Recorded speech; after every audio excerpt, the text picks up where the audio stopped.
So that then led me on to even deeper explorations. At that point, I wanted to find out about the interlife state. I wanted to find out, how we reincarnate, what happens next, in this grand scale of things. Parallel lives, how intricate does it get?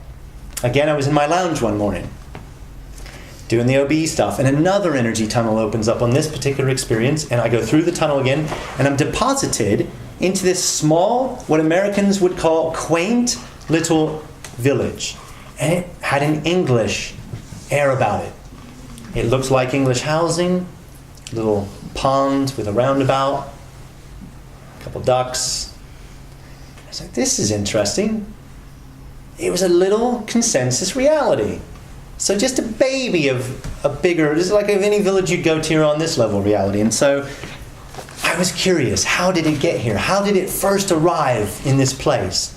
Who sparked this little oasis of consciousness? So I started tuning in and realized it was one guy. Lived in England, in a little village. He died, popped his clogs. Came onto the astral, roamed around for a while, from place to place, finally found his own little patch of heaven. Little raw energy state out in the far fields. And he started just sort of thinking about the only thing he ever knew prior to this new place. He's a bit homesick. He's thinking about his house, and suddenly, because this is a more raw energy state, not part of a bigger consensus, it's just more raw, he starts just thinking, and suddenly things start to shape right in front of his eyes. He literally creates a replica of his house, down to the fine detail. But he didn't have to consciously think about the fine detail. I didn't understand it at the time, but that was deeper, how this stuff gets taken place, the manifestation of this sort of stuff. So he's like, my house, great, I'll speed it up a little bit. And so over time he's like, ooh, house, ooh, how about, supermarket, and library, ooh, police station, ooh, no police station. Pub, ooh, yes, and he goes into the pub. And then before you know it, he starts to create life, not as we know it, not sentient life. He starts to create autotomic life. So, holographic stuff. He might create what seems human, but it's just a thought form of a human. And it now might be the bartender. And he starts populating his little reality with these little thought form people. But they're not sentient life. It's just, but he puts so much energy into them, just like in a dream state. You could literally, in a dream, go into a room, empty room, close the door, people, filled with people, maybe a particular style of people, open it up, room's full of people.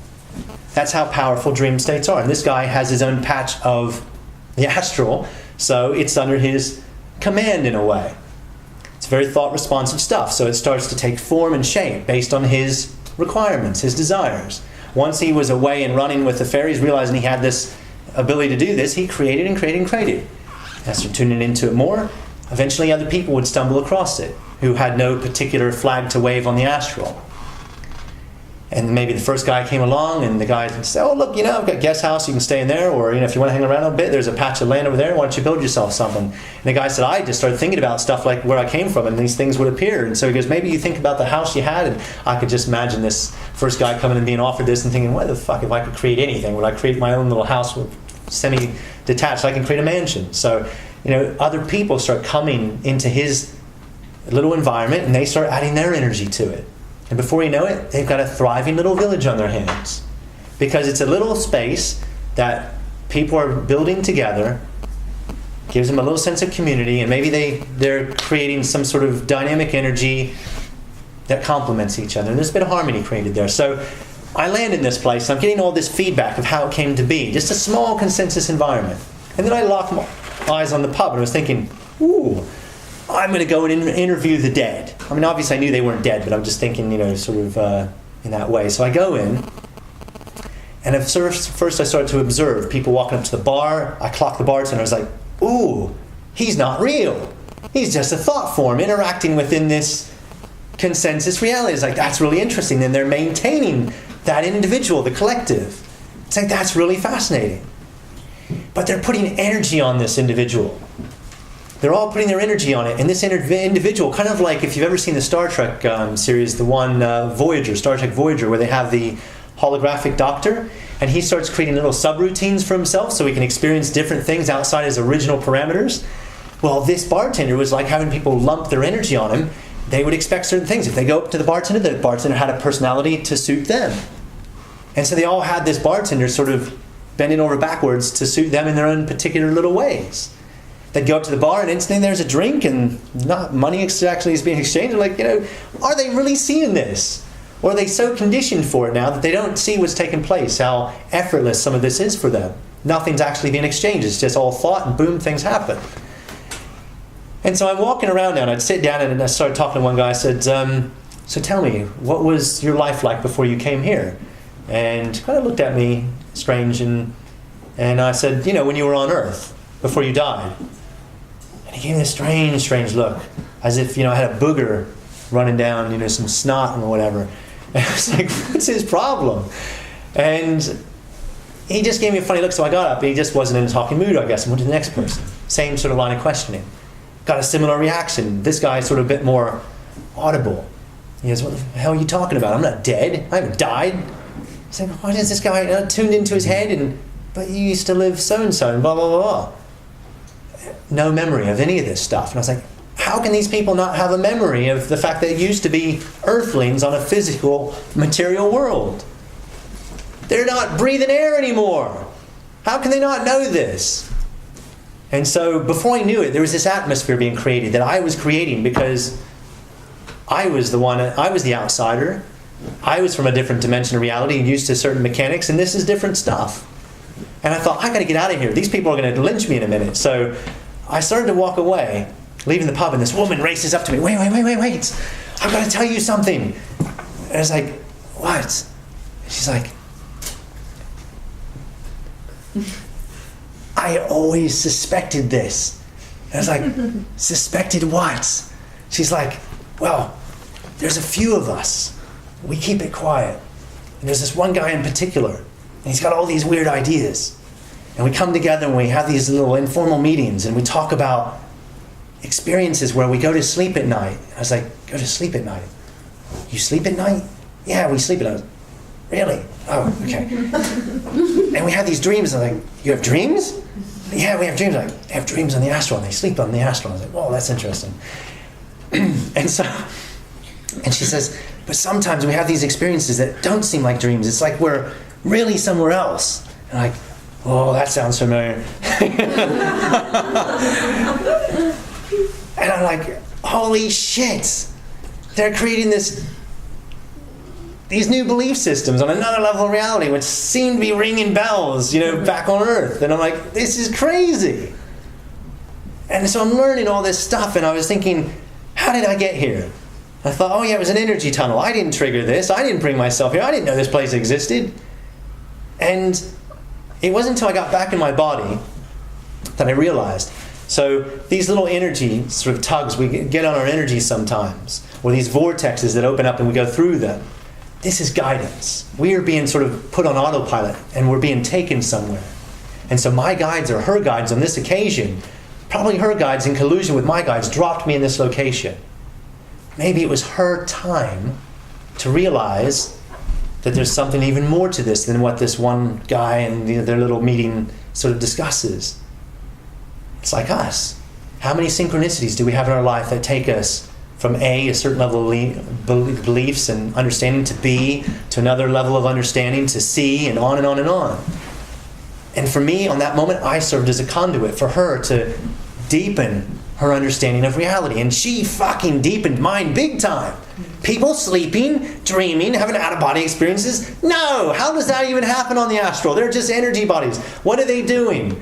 They don't need to eat. They don't need to drink. Why are they drinking beer? Why are they sitting around in a pub? All this stuff to digest. So I'm digesting away. And again, I'm back in my body, and again, another experience where I'm in my lounge, and another energy tunnel opens up, and I wind up on the astral again. And there's this woman who I'm chatting away with, and she's really bubbly, actually, and she's telling me about how she died just a couple weeks ago, and I was like, You know you died. I said, whoa, you know, and she's telling me about her life on Earth, and she's going like in slow motion. I'm like, oh, screw this. And I tap into her mind telepathically, and I'm getting all the backstory while she's sort of just, you know, like this. And then suddenly she just, mid this, disappears. And I was like, how rude. She wasn't being rude. She just suddenly, something, you could see it, something grabbed her focus, and wham, she was gone. Teleported away. And I thought, I know what that was. She felt one of those little tugs of energy, and it just suddenly, if you surrender to it, boom, you're gone. It teleports you somewhere. And I thought, I've had a few experiences where I know how to lock onto people's energy and find them. So I thought, I want to find out where she went in such a hurry. So I sort of just thought about her, and then suddenly felt the tug, and I was away. And I was feeling myself dropping down some levels, and suddenly I was standing in a church on the near Earth frequency. And there was the woman that I was just been communicating with moments before, standing off to the side in this church, attending her own funeral. Such fascination that was. I watched her for a period of time go around, sitting down next to her loved ones, putting her arms on them, having a moment with each one of them, saying her goodbyes. I'd always wondered about that because I'd been to a few funerals when I was a child. Do they come to their own funeral? And on this occasion I was being shown that in her case, yes. And what was happening, there was an energetic at play here. So she's deceased, transitioned to another level. Her funeral, so all these people thinking about her, mourning her, creates a certain energy that she feels. She felt this tug and she followed it, and wham, she came back and she's there at her own funeral. Really epically fascinating. So I hung out with her for a while, and then we both went back to where I found her originally, left her, came back from that experience thinking again, how fascinating. And I started to wonder, what happens when a celebrity dies? Like Diana. Not just hundreds of people thinking about you, but billions of people thinking about you.